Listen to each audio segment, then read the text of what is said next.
দেখো ছোট ভাই, তোমাকে বলছি এত সহজে কিন্তু সেইটা গেলে চলবে না। সমালোচনা গায়ে নিতে হবে। জুম্মার জুম্মা 8 দিন হয়েছে, তুমি এমনিও কিন্তু পক্ষপাত দুষ্ট। রাশেদ বলছিল জুলাই অভ্যুত্থানে তোমার ভূমিকা নিয়ে অনেক কথা, বাট আমি প্রথম থেকে আশাবাদী ছিলাম তোমাকে নিয়ে। এখন আমিও কিছুটা হতাশার দিকে যাচ্ছি। ব্লুটুথ বয় সার্জিস, আসিয়ার মৃত্যুর পর সার্জিস যখন আসিয়ার এখানে জানাজা দিতে গেল, এর পর মুহূর্তে সোশ্যাল মিডিয়াতে একটা পোস্ট আসলো যে আসিয়া সিএমএইচ যখন ভর্তি ছিল, সার্জিসের বাসার কাছ থেকে 10-15 মিনিটের রাস্তা।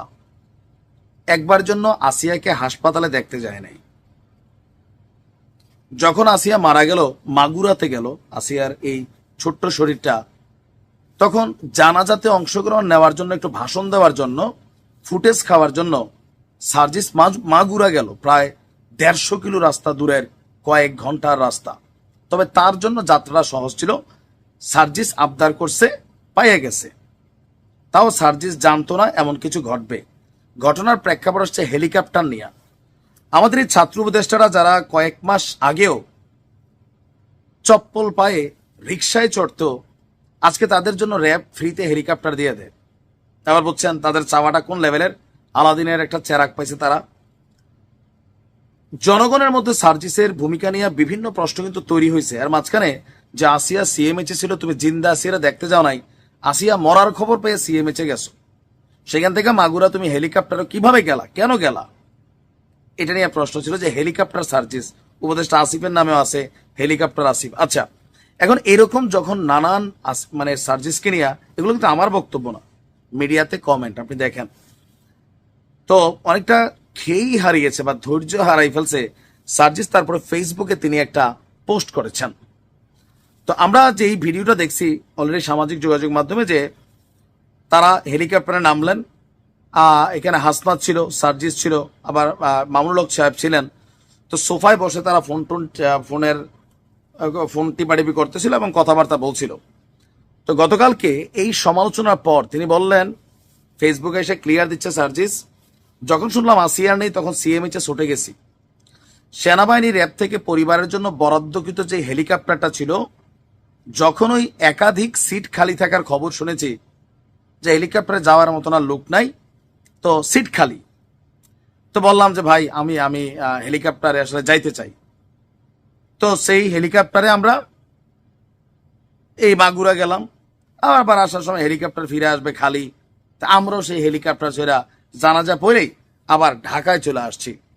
তার বক্তব্য হচ্ছে যে পুরো ঘটনার মধ্যে সর্বশেষ অংশটুকু ফেসবুকে আমি দিছি, এবং ফেসবুকে দেওয়া অংশটাকে সামগ্রিক মনে করে মিডিয়া এবং কিছু পাবলিক জাজমেন্ট করা শুরু করলো। তুমি তো পাবলিক ফিগার, এখন তোমার তো পাবলিকই জাজ করবে।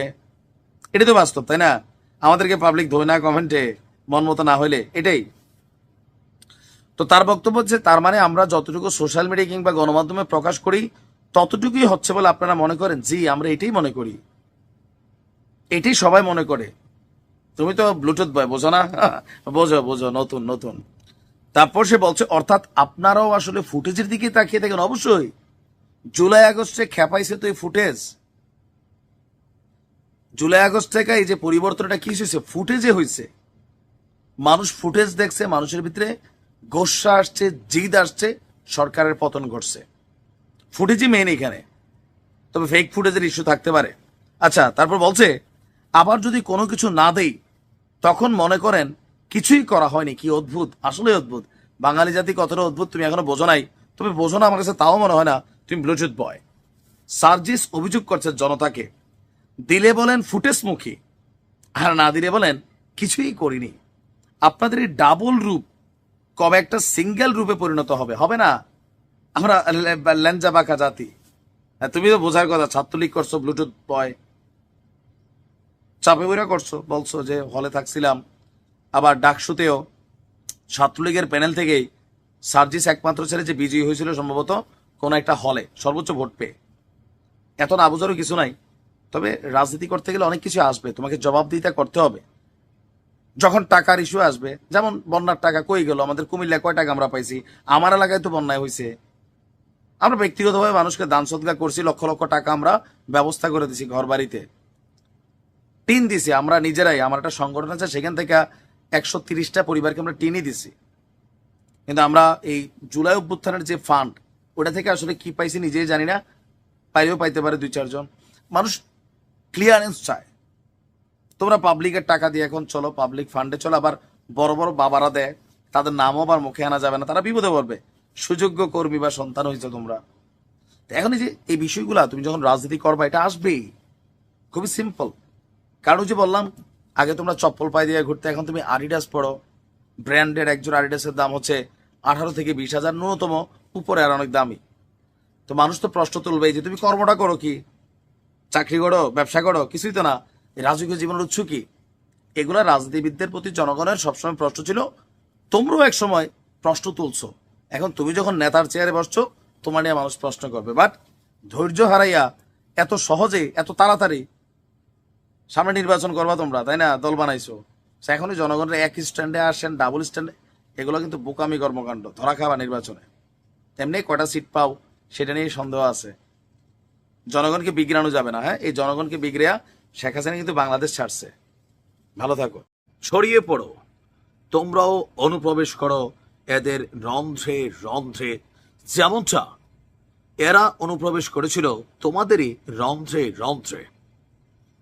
নিশ্চয়ই এমন সাজেশন শেখ হাসিনা দিয়ে রেখেছেন বাংলাদেশ ছাত্রলীগ, যুবলীগ, আওয়ামী লীগের নেতাকর্মীদের। কারণ আওয়ামী লীগ সরকারের পতনের পেছনে যেই মানুষগুলো সবচেয়ে বড় ভূমিকা রেখেছে এরা প্রত্যেকেই ছাত্রলীগ, যুবলীগ অথবা অন্য কোনো দলের মধ্যে কানেক্ট ছিল। এদের মধ্যে অন্যতম সার্জিস, হাসনাত, আসিফ মাহমুদ সহ আরো অনেকেই এরা কিন্তু ছাত্রলীগের রাজনীতির সাথে জড়িত ছিলেন। তবে তারা ঠিক শেষ মুহূর্তে এসে ছাত্রলীগ থেকে পদত্যাগ করে এই আন্দোলনকে নেতৃত্ব দিয়েছেন। এখন তারা যদি একটা দলের এত বড় পদে চলে যেতে পারে, তারা যদি একটা দলকে নেতৃত্ব দিতে পারে, অভ্যুত্থান ঘটাইতে পারে, তাহলে ভাই ছাত্রলীগ করলেই এই বৈষম্য বিরোধী ছাত্র আন্দোলনের কোনো একটা পদে সাধারণ একটা ছেলে যে ছাত্রলীগ করত সে পদ পাইলে সমস্যাটা কি? এটা কি শেখ হাসিনার পরিকল্পনা, নাকি সার্জিসদের মতো নিজ যোগ্যতায় তিনি এইটা হওয়ার অধিকার রাখেন? কারণ আমরা জানি জুলাই আগস্টের সময় ছাত্রলীগের অনেক নেতাকর্মী এরা পদত্যাগ করেছিল, আবার অনেকে বিরোধিতাও করেছিল। দর্শক, আজকে একটা আন্দোলন নিয়ে খুবই মানে একটা পথকে কেন্দ্র করে এই মুহূর্তে উত্তাল আপনার কিশোরগঞ্জের ইটনা উপজেলা। ছাত্রলীগ নেতাকে কিশোরগঞ্জ ইটনা উপজেলার বৈষম্য বিরোধী ছাত্র আন্দোলনের যে কমিটি আছে সেই কমিটির আহ্বায়ক করায় তুমুল আলোচনা সমালোচনা চলছে। 15 মার্চ ইটনা উপজেলায় ঘোষিত 78 সদস্যের আহ্বায়ক কমিটিতে তানভীর আহমেদ হেরিকে আহ্বায়ক করা হয়। নিষিদ্ধ ছাত্রলীগের সংশ্লিষ্টতার কারণে কমিটি ঘোষণা হওয়ার পর তাকে বাদ দেওয়ার দাবি তুলেছে অনেকেই। কিন্তু কেন? তানভীর কি কোনো সন্ত্রাসী? তারপর হচ্ছে আরো কোনো কিছু? নো। সো সে পদ পাইতেই পারে। এখন তার বিরুদ্ধে কি আছে আমরা একটু দেখি। তানভীর আহমেদ হেরি ইটনা উপজেলার মৃগা ইউনিয়নের লাইমপাশা মীরবাড়ির ইব্রাহিম মিয়ার ছেলে। তিনি ইটনা উপজেলা মৃগা ইউনিয়ন ছাত্রলীগের সভাপতি প্রার্থী ও বঙ্গবন্ধু ভেটেরিনারি পরিষদ কেন্দ্রীয় কমিটির সদস্য। সে হয়তো পদত্যাগ করে নাই বা পদত্যাগ করছে, বা আমি জানি না তার অবস্থান কি। তো যাই হোক, এখানে নানান ঘটনা ঘটতে পারে। দেখেন, ছাত্রলীগের মধ্যে যেই হারে অনুপ্রবেশ করেছিল শিবিরের পোলাপাইন, ছাত্রলীগ ঘুমেছিল। এখন বৈষম্য বিরোধীদের যে কমিটি হচ্ছে অনলাইনে অফলাইনে, সেখানে কিন্তু অনেক পোলাপাইন ঢুকছে। এদের মধ্যে অনেকে পরিচ্ছন্ন ইমেজের, বাট ছাত্রলীগ করতো এমন অভিযোগের কারণে শুধুমাত্র তাদেরকে বাদ দেওয়া হবে এটাও কিন্তু উচিত না। যদি সে সন্ত্রাসী হয়, অপরাধমূলক কর্মকাণ্ড করে, দেন এটার হিসাবটা হয়তো আলাদা। আপনার কিশোরগঞ্জ জেলার ইটনা উপজেলার 78 সদস্যের আহ্বায়ক কমিটি ঘোষণার পর তানভীর আহমদ হেরিকে এই পদে থেকে এলাকার অনেকের মধ্যেই একটা নেগেটিভ ভাইব্রেশন হয়ে গেছে।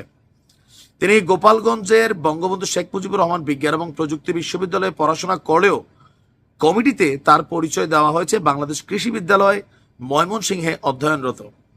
এটা একটা প্যাচ আছে, হয়তো এখানে কোনো গেম খেলছে। আর তেগিনেদারা বলছেন তার ছাত্রলীগের সংশ্লিষ্টতা গোপন করতেই এই প্রতারণার আশ্রয় নিয়েছেন। তো প্রতারণা তো আসলে চলে রাজনীতিতে, প্রতারণাটা একটা বড় কি বলে, যদি জিতা যান আপনি অনেক কিছু করতে পারবেন, আর না জিততে আপনাকে বাটামো খাইতে হইতে পারে, তাই না?